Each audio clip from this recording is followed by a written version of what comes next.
When we brought Better Start to Blackpool, we started working with experts from across the world. And one group of experts we worked with was the Palix Foundation in Alberta in Canada. So when they brought their brain story to us, it resonated very strongly with our local community and with the professional services across the public sector here. So we've been using that evidence to embed within our own approach. My name's Meryl Davis and I'm the Director of the Centre for Early Child Development. The centre is the engine room of a Better Start in Blackpool, and we actually work with all of our partners to deliver early child development and outcomes. The science tells us that if we start really early in a child's life, so from the minute they're conceived, we can actually make a huge difference to their future. Blackpool as an area is extremely deprived. If you look on the national scale, 8 of the top 10 wards in the country for deprivation are located within Blackpool. Then the Palix Foundation came to Blackpool and we listened to what they had to say, and from that moment in time we decided we were going to educate our officers around what exactly that meant. My name is Alan Stein. I am Professor of Child and Adolescent Psychiatry at the University of Oxford.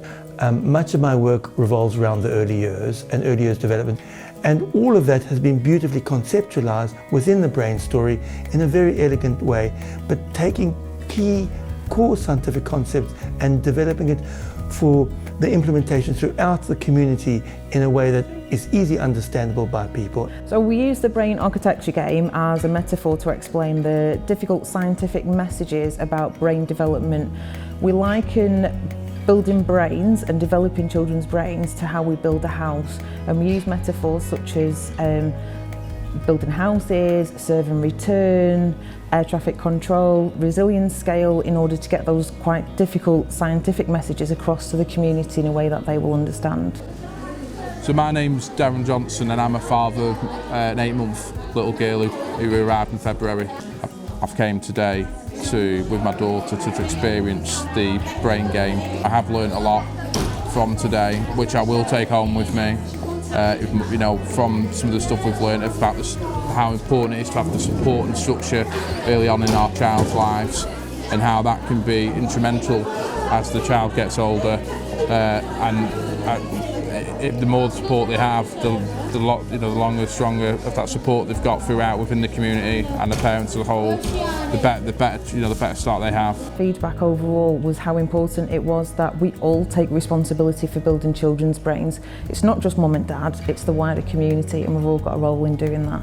My name is Elizabeth Rapper and I'm a researcher at the University of Oxford, where I work in the Child and Adolescent Psychiatry group. What's really been great in the last few days here is seeing all the success that the brain story has had in Alberta, and then seeing it firsthand here in Blackpool, that the brain story as a tool is completely transferable, and the success of it is regardless of context, regardless of environment, regardless of country. We can use the story of the developing brain and utilise the evidence that they've generated over there, but take those ideas and take those concepts and work with local parents, local families, and think about how we integrate all of that learning into our local community. Since we started this work, antisocial behaviour has dropped dramatically. Across the town, we've seen the biggest reductions in the last calendar year that we've had for years. We believe that this should be able to work absolutely anywhere in the UK. If we can do this in Blackpool, then it is absolutely doable anywhere.